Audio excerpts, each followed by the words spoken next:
Bonjour à tous, aujourd'hui nous allons voir en détail comment jouer Steelsong lors de ce chapitre 7 de l'île d'Arcasia, mais avant je vous invite évidemment à vous abonner à la chaîne si ce n'est pas encore fait, et aussi à vous inscrire si ça vous intéresse au tournoi que nous organisons avec Revan le 31 mai. Tous les éléments sont en description de la vidéo et aussi le lien pour vous inscrire à ce tournoi. Sans plus attendre, on va voir la decklist que j'ai à vous proposer. Donc voici la liste, il y a quelques ajustements par rapport aux précédentes vidéos qu'on a pu faire, donc que ce soit le BO2 que j'ai fait avec Stygian, donc sur sa chaîne, j'ai joué un Steelsong qui se rapproche énormément de celui-ci, et on avait aussi fait avec Revan une vidéo 4 decklist où j'avais présenté un Steelsong où voilà, il y a quelques petits ajustements. Une des cartes qui a disparu des précédentes listes, c'est la Aurore légendaire. Donc, cette Aurore, finalement, a beaucoup moins d'intérêt aujourd'hui, puisque bleu-rouge revient très fort dans la méta avec la version DKP, et DKP joue 4 bagarres, violet-rouge joue très souvent 4 bagarres aussi, et donc cette Aurore est quand même dans une posture un peu compliquée, donc on va préférer jouer d'autres cartes qui auront plus d'impact dans les games. On aurait pu jouer Gaston, mais finalement, je me suis rendu compte aussi, avec les différentes parties que j'ai pu faire récemment, que d'avoir un peu plus de chanteurs à 5 n'était pas forcément très utile grâce à la présence de Bianca et de Robin. Et finalement, chanter à 5, on n'a que Rêve Bleu, et les chansons à 4 et 3, on va plutôt les chanter avec Ursula et Troubadour ou la petite Cendrillon. Tout ça pour justifier le fait que cette horreur sorte de la liste. J'ai remplacé ces deux horreurs par une Daisy supplémentaire et un grand génie du mal. Alors là, vous voyez deux grands génies du mal, puisque ensuite j'ai cut un il en faut peu pour être heureux pour mettre un deuxième grand génie du mal, parce que tout simplement il y a beaucoup de cibles en ce moment à cette carte, quand même très très utile. On pense évidemment au Maoi demi-requin, qui du coup est extrêmement présent, surtout avec le retour de bleu-rouge décapé et de violet-rouge qui joue aussi ce requin. Il y a aussi la Sissou Alter qui est une carte qui est un peu moins jouée, on la voit un peu moins souvent, mais qui peut être une cible au grand génie du mal.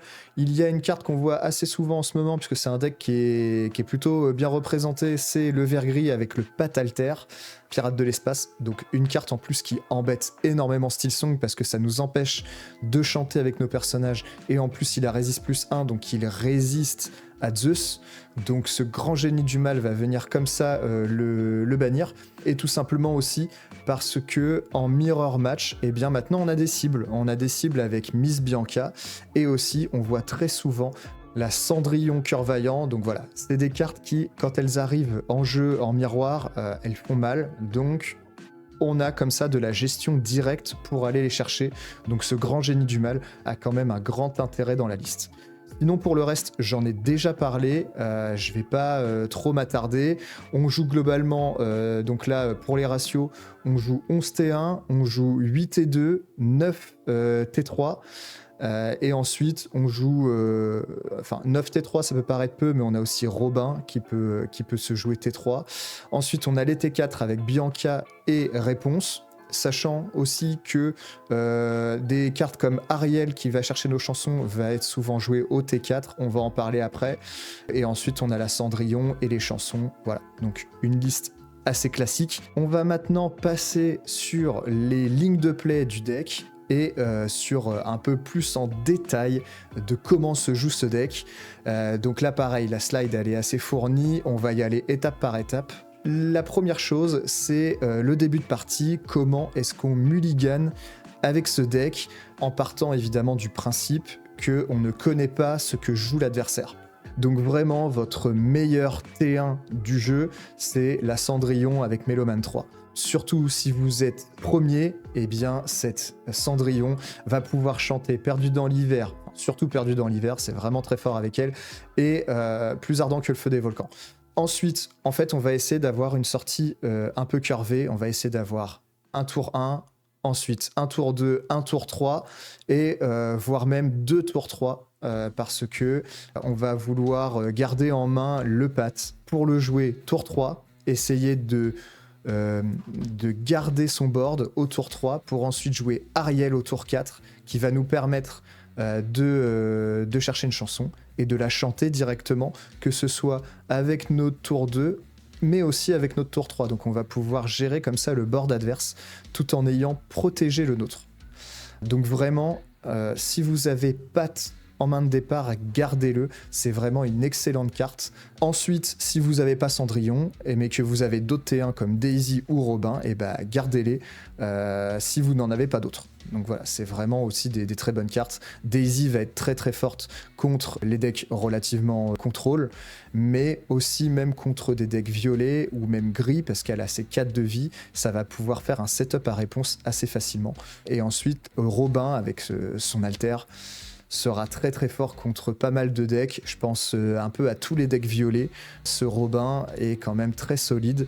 Donc le Robin alter, le gardez pas en main, mais si vous n'avez que le petit Robin en main de départ et pas d'autres T1, gardez-le, parce que avoir un 1T1 dans ce deck à jouer au tour 1, c'est vraiment très fort. Et ensuite, on a 8 tours 2, on a 2 Troubadours, 2 Ursula et 4 Monsieur Mouche. Tout dépend en fait de ce que joue l'adversaire. Si vous allez jouer contre un vert gris ou contre un bleu rouge, ce genre de choses, le mouche sera plus intéressant puisque vous allez vouloir poser du board qui va partir à l'aventure avec de l'attaque. Alors que si vous jouez plutôt contre du violet, contre un Steel Song, contre voilà, ce genre de deck, vous allez préférer vos chanteurs. Et donc là, la Ursula et le Troubadour sont plus intéressants. Au mulligan, concernant ce rêve bleu, même si c'est une carte indispensable dans le deck et très, très forte pour gagner en fait, ne la gardez pas en main de départ. Il y a 15 non ancrables dans le deck, et donc ça peut devenir très compliqué. Si vous en gardez un et que vous mulliganez 2, 3, 4 et que vous en repiochez d'autres rêves bleus, ça fait des cartes mortes en main, très compliqué de pouvoir les jouer ensuite. Vraiment, ne risquez pas ça, vous avez d'autres moyens de piocher dans le deck, avec la réponse, avec Perdu dans l'hiver, avec les Ariel, donc ne risquez pas le fait d'avoir plusieurs rêves bleus en main qui sont vraiment très mauvais quand ça se passe comme ça. Et en plus de ça, il y a pas mal de verts dans la méta quand même, donc ça joue Ursula en bobineuse, et cette carte-là, vraiment... elle est destructrice pour le deck. Si il vous retient un rêve bleu parce que vous l'aviez gardé en main, c'est très compliqué. Vous êtes mieux à aller chercher un rêve bleu avec l'Ariel ou tout simplement de le piocher plutôt que de la garder en main de départ. Donc vraiment, faites attention à ça. Ça arrive très souvent de se retrouver avec plusieurs rêves bleus et ça fait pas plaisir. C'était tout pour le mulligan. Maintenant, on va passer vraiment aux cartes clés du deck. Il y en a plein, évidemment. Toutes les cartes du deck sont globalement très bonnes. Mais vos win conditions, évidemment, c'est l'Ariel parce qu'elle va chercher vos chansons. Le Robin, contre beaucoup de match-up, en particulier les match-up violets, il est très très fort parce que il va souvent faire du 2 pour 1. Ou alors, souvent, ça joue crabe. Avec l'effet du crabe, il va pouvoir vous le chercher directement, mais vous allez aussi piocher une carte. Donc ce Robin est vraiment excellent, et en plus de ça il peut chanter Rêve Bleu, il peut chanter Zeus, une carte qui est vraiment très forte et indispensable contre pas mal de match-up. Le Pat, c'est un peu votre garantie de survie, c'est un peu ce qui va aussi vous permettre de récupérer la tempo, une carte qui en x4 dans le deck est indispensable, qui à garder en main de départ comme je disais est vraiment très forte. Ensuite pour piocher on a Réponse, Rêve Bleu. Concernant Réponse, c'est difficile d'avoir des setups pour pouvoir faire un trade, avoir des dégâts sur ses persos, jouer Réponse. Ça arrive, mais certainement, surtout contre bleu-rouge, c'est impossible. Ça n'arrivera jamais. Donc très souvent, et c'est souvent une bonne décision de le faire, c'est de se mettre soi-même des dégâts, que ce soit avec Perdu dans l'hiver. Surtout avec Perdu dans l'hiver, c'est pas mal parce qu'on pioche une carte. Ou Plus ardent que le feu des volcans, c'est bien de pouvoir blesser ses personnages, de jouer Réponse, de piocher 2 à 3 cartes. Et ça permet de se relancer, de rechercher des chansons qui pourront être rejouées, chantées. Donc vraiment, n'hésitez surtout pas à le faire. C'est vraiment une des clés de la pioche de ce deck pour pouvoir s'en sortir, et même voir aller chercher un rêve bleu dans le deck, de creuser un peu dans le deck pour en choper un, pour ensuite pouvoir se relancer comme ça. N'hésitez pas avec la réponse de se la setup soi-même en se blessant avec nos chansons. Ensuite, évidemment, Rêve Bleu. Rêve Bleu, maintenant, a plus de chances d'être chanté grâce au Robin, grâce à Bianca et à la Ariel.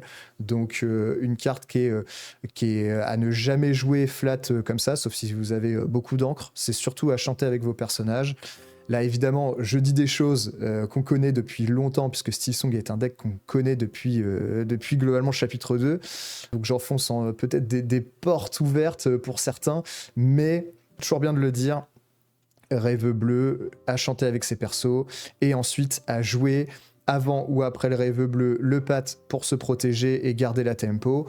Et aussi, on a, je le vois comme un cinquième pat, Il en faut peu pour être heureux, qui peut permettre de défausser une carte. Attendez, je vous l'affiche, c'est vrai que je vous montre plus trop les cartes, mais là voilà, Il en faut peu pour être heureux, c'est pour moi le cinquième pat.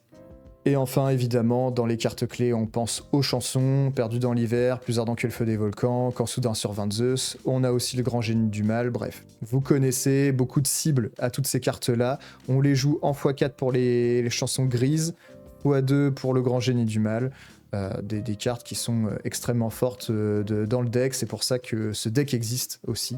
Le deck en lui-même, c'est un deck mid-range, ça n'a pas changé, ça va moins agressif qu'à une certaine période, il n'y a pas de Porcinet, il y a Daisy, Laurence ici qui n'est qu'en x1 dans le deck, parce que on a déjà pas mal de T3, et pour moi Ariel et Pat ne peuvent pas être cut, et on a aussi Robin qui peut être joué au tour 3, donc ce Laurence, à mon sens, a moins d'intérêt. On peut le jouer en x2 aussi, y a pas de souci, mais en x4 ça me paraît beaucoup, ou alors en fait on change un peu la physionomie du deck et on part sur quelque chose de plus aggro et pas forcément mid-range. Qui dit mid-range dit du coup plutôt fort contre les decks aggro, c'est aussi fort contre les decks mid-range parce que ce deck est vraiment très puissant. Et par contre, évidemment, sera moins fort contre les decks très contrôle, en particulier bleu-rouge, on va en parler juste après. C'est un deck, on va dire, moyennement facile à jouer, parce qu'il y a des choix à faire sur la manière d'ancrer. On peut se tromper sur ce qu'il faut ancrer.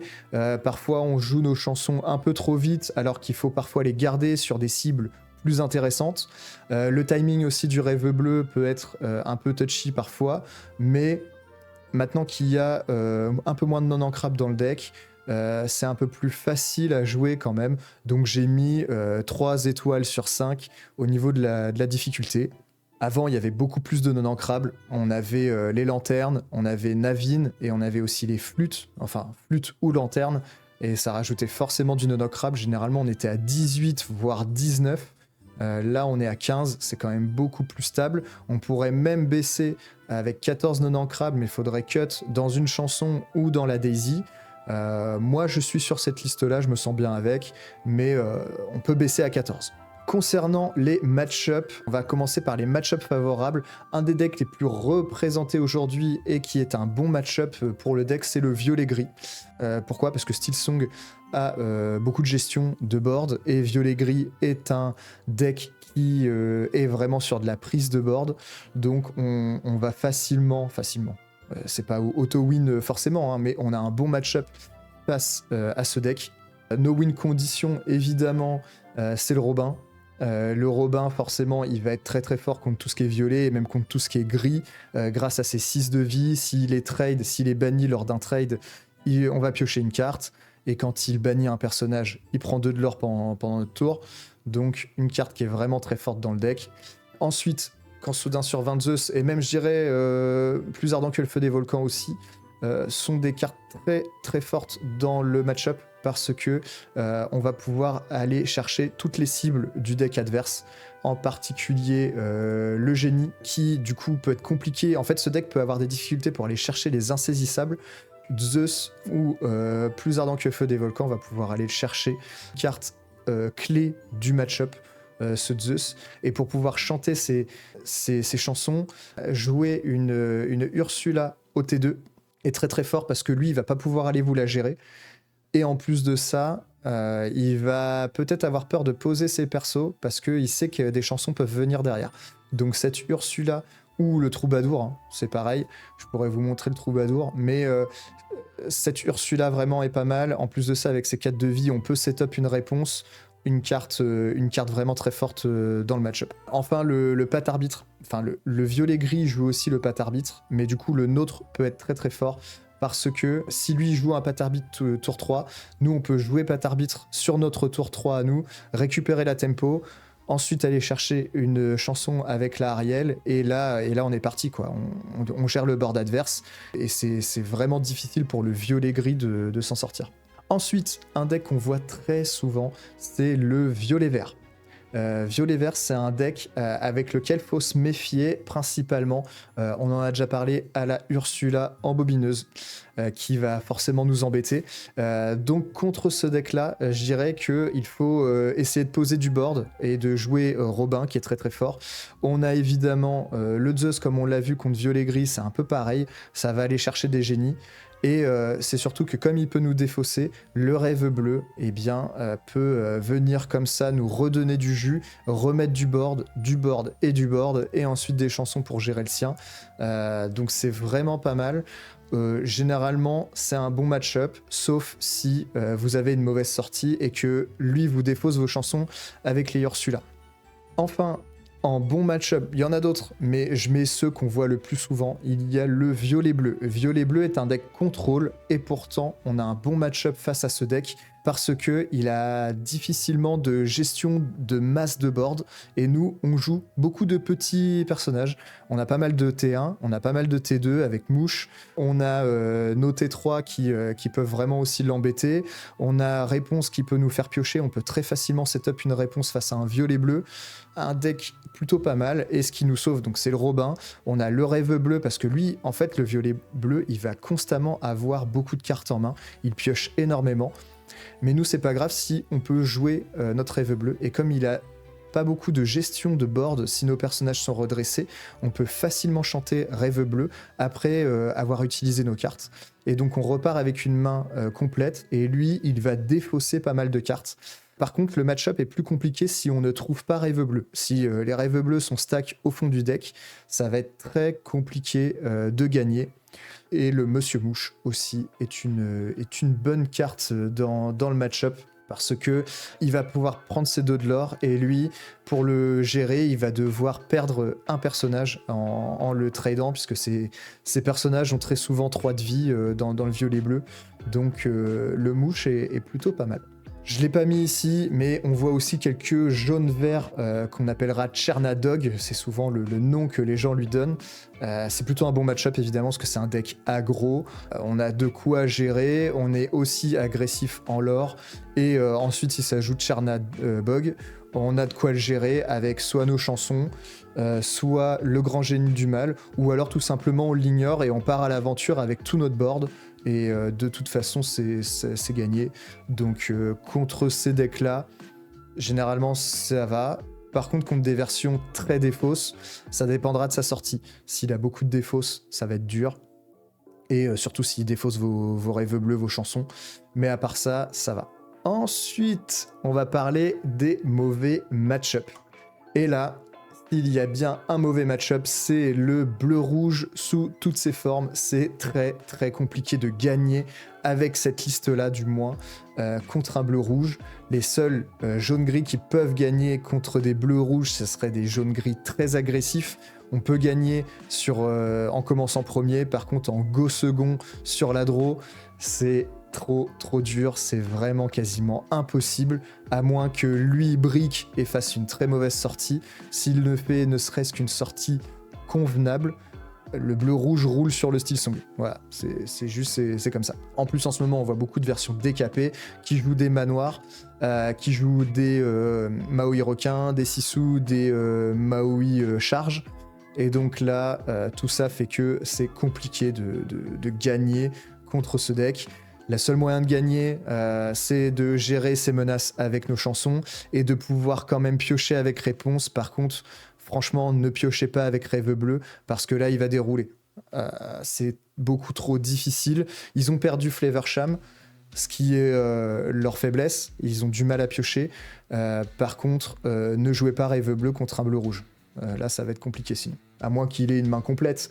Mais s'il a que 2-3 cartes en main, faut pas jouer Rêve Bleu face à bleu-rouge.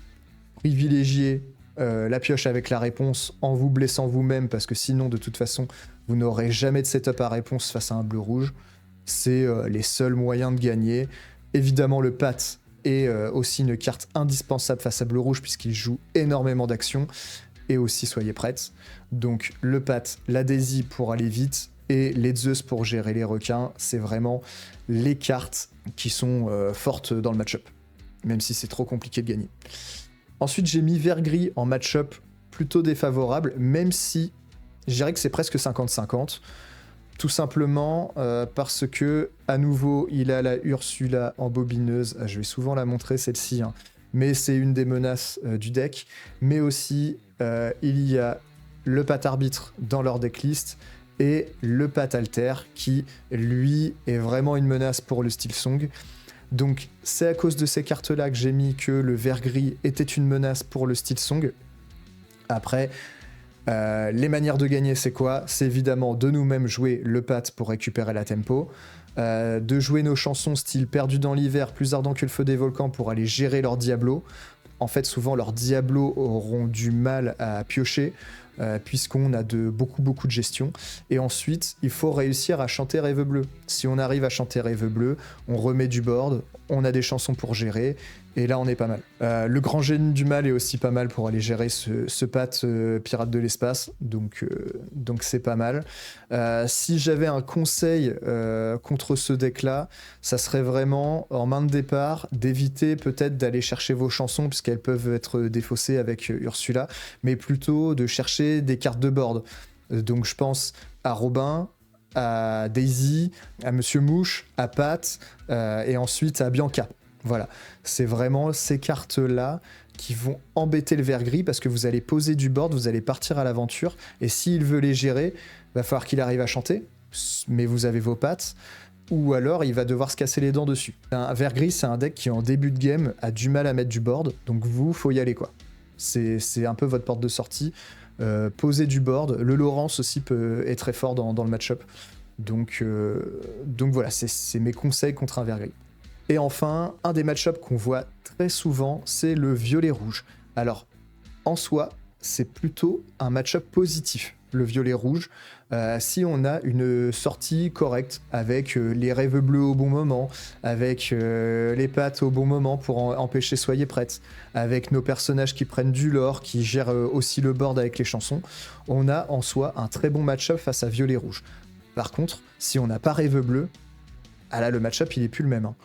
Lui, il va continuer à piocher, il pioche beaucoup plus que vous, et arrivé dans les tours 6, 7, 8, là, il va raser vos boards, ça devient compliqué. Donc, on est très dépendant de Rêve Bleu sur ce match-up.